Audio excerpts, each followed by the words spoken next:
A world-famous trapeze artist would never try a brand new death-defying act for the very first time without a net.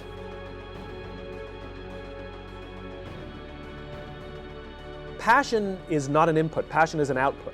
We're all passionate, we're just not all passionate for the same things, and we will feel what we call passion when we are involved in something that is deeply personal to us, that is helping us advance some higher purpose or cause. Then when we go to work, what we experience is passion. I talk to so many smart, fantastic, ambitious, idealistic, hard-working kids, and they're right out of college, they're in their entry-level jobs, and I'll ask them, how's it going? And they'll say, I think I'm gonna quit. And I'm like, why? They say to me, I'm not making an impact. I'm like, you've been here 8 months, right? My millennial friends, they've gone through so many jobs. They're either getting fired, it was mutual. Passionate people work many hours, they don't come home, they miss their families, they take business trips, they don't sleep, and yet it feels worth it. People who are stressed, but it doesn't feel worth it. Passion is an output, not an input. Like stress is an output, not an input. So you don't do what you're passionate about, you find something you believe in, and what you will experience is passion. When you're trying to become successful, you have to understand that you need to choose something that you truly love and something that you are genuinely passionate about. Because if you go out there and try to become successful in something that somebody else wants you to do, then you're not going to enjoy it. You're going to struggle through it, and it's not going to be worth it, because you're going to get to the end of the line and realize all of it was a waste and you didn't want to do it, and you don't want to continue to do it. So you're not going to enjoy it, and you're going to stop trying to become successful, and all that time and energy was a waste. You wasted how much time, how many months, how many years in trying to become successful in this one area, and then you get there and it's awful, you hate it, and that is not your dream. That's not what you wanted to do. So you have to go out there and chase your dreams. Do something that you are truly passionate about and go out there and make that happen. Do whatever you can to make it happen, because it's your dreams and you only get to live them out once. So you better choose something that you love, something that you genuinely can see yourself waking up every single day and being excited about going out there to do. And that's what you need to make your goal. Make that your dream. Go out there and pursue that relentlessly, because if it's something that you truly care about, you will make time for it. You will dedicate yourself to it. And that's exactly what you need to do.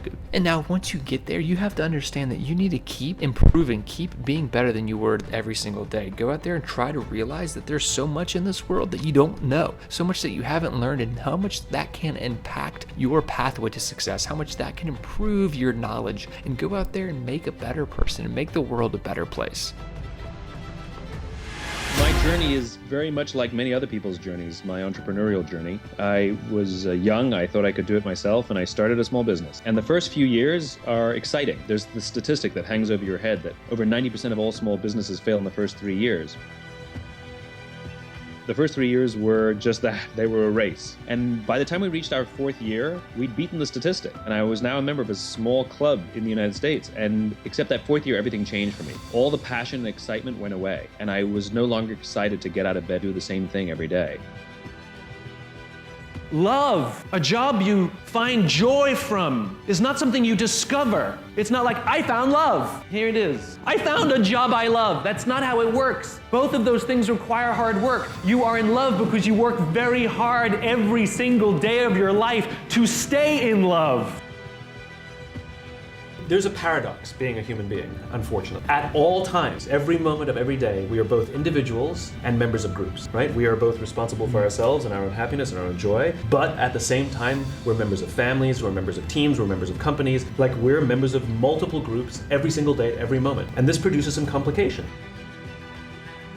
I think society, especially our society, and especially for a younger generation, puts overwhelming pressure on us to have a vision. What's your vision? Or find your bliss, or all of these, they're all the same thing, right? And the problem is we're not all visionary. It's unfair. It's an unfair standard. That's like telling everybody to be creative, but we're not all creative. Only a small percentage of our population are actually visionary. You don't have to have a vision. You have to find a vision. We have to make decisions. So do we put ourselves first, or do we put the group first? And there's a debate. Some people say, oh, you have to take care of yourself before you can take care of the group. And some say, no, you take care of the group and that's what helps, they will take care of you. And the answer is yes. It's not one or the other, it's actually both simultaneously. It is a challenge, but at the end of the day, there's no getting around it. As social animals, our success, our happiness, our joy, our ability to get anything done requires help. Do you ever have that experience where you feel like something's wrong? And sort of you're like, you make a decision, but it makes you uncomfortable. You're not following through with your cause or your purpose. This is the reason we want to learn our why, learn to articulate and be able to speak our why so that others can understand why we're making the decisions we're making. Because the problem is if you only trust your gut, to those around you, sometimes it does appear that we're crazy or unfocused. I was uninspired, my passion was gone. I prided myself on my passion, and it was gone. I prided myself on my optimism, and it was gone. I prided myself on my ability to see through problems and see solutions. It was gone. I became paranoid, I became worried, I became obsessed with the numbers. It was lonely, there's nothing good about it. I spent most of my time sitting at home. I didn't even want to go out. If you want to see more videos like these, please consider subscribing for more.